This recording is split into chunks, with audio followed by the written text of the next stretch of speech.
Jamais sans la grâce, une dévotion matinale proposée par l'Église évangélique de la grâce en collaboration avec l'Institut théologique de Cotonou.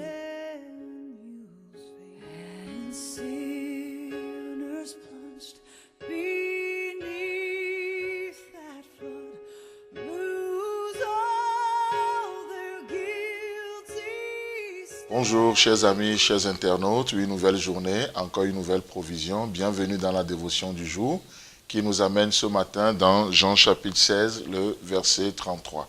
Père, merci de bénir cette dévotion, merci de nous faire du bien et parle à nos cœurs par-dessus tout Jésus.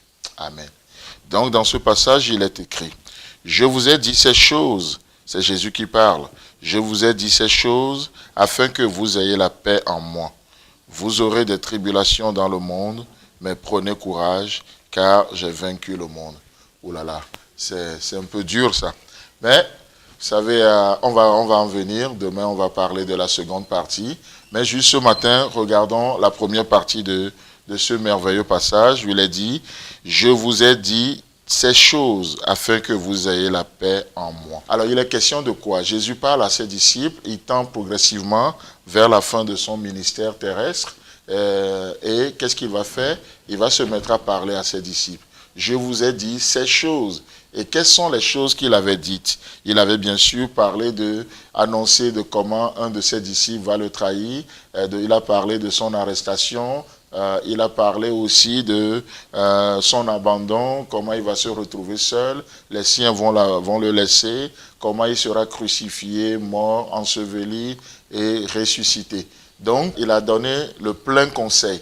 Il n'a pas juste parlé de sa mort, ni que de sa résurrection, mais il va parler de tout. Le plein conseil de Dieu. Combien aujourd'hui, nous, on ne prêche que malheureusement, beaucoup d'hommes ne prêchent qu'une demi-vérité aujourd'hui, un demi-évangile.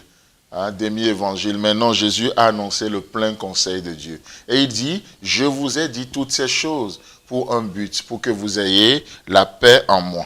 Pour que vous ayez la paix en moi. Et il est intéressant de voir que la paix n'est nulle part ailleurs dans ce monde, alors que des millions, des milliards sont débloqués chaque année au nom de la paix, pour promouvoir la paix, pour faire régner la paix.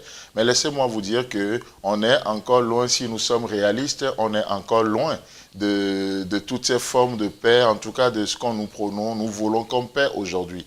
D'accord? Mais Jésus nous parle ici et dit, je vous ai dit ces choses pour que vous ayez la paix en moi. Mes amis, laissez-moi vous dire que la vraie paix ne se trouve nulle part dans ce monde. La vraie paix ne se trouve nulle part si ce n'est en Jésus et en Jésus seul. C'est pourquoi Jésus, qu'est-ce qu'il dira encore à ses disciples? Je vous laisse la paix, je vous donne ma paix. Je vous laisse la paix et je vous donne ma paix. On a besoin de sa paix, de recevoir de sa paix. Et pourquoi? Parce qu'il nous le donne gratuitement. Pour que vous ayez la paix en moi. Pour que vous ayez la paix en moi. Vous savez quoi? La paix, ce n'est pas dans ce monde, comme on le disait tantôt. La paix, ce n'est pas le produit de nos performances. La paix, ce n'est même pas le produit des bonnes œuvres, des bonnes actions que nous aurions accomplies. Non, même les bonnes choses que nous faisons ne sont pas une garantie pour la paix. Non, parce qu'on accomplit pas mal de choses aujourd'hui, mais vous savez quoi? Si on est réaliste, on réalise que nous sommes loin de toute forme de paix. Et tout ce que nous sommes, la paix que nous pouvons avoir, tout ce que nous pouvons être, nous le sommes qu'en Jésus et en Jésus-Christ. En Christ et en Christ seul. C'est extraordinaire de voir dans l'évangile, ou plutôt dans l'épître que Paul écrit aux Éphésiens, toute cette expression que nous voyons en lui, en lui.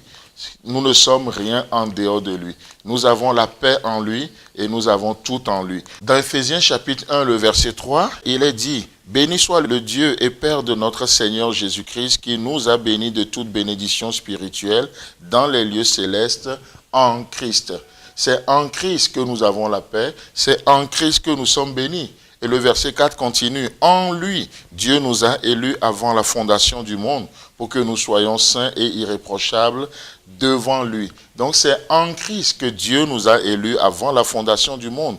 Le verset 6, pour célébrer la gloire de sa grâce dont il nous a favorisés dans le bien-aimé. Donc c'est en Christ. nous sommes favorisés dans le bien-aimé, nous sommes aimés en lui, nous sommes élus en lui, nous avons la paix en lui. Et le verset 7 nous dit, en lui nous avons la rédemption par son sang.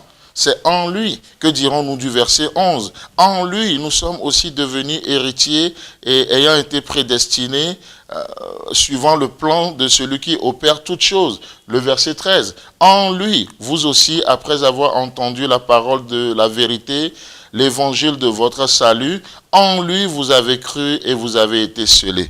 Chers amis, chers internautes, tout ce que nous avons, nous l'avons en Jésus et en Jésus seul. Que Dieu vous bénisse et demeurez en lui ce matin.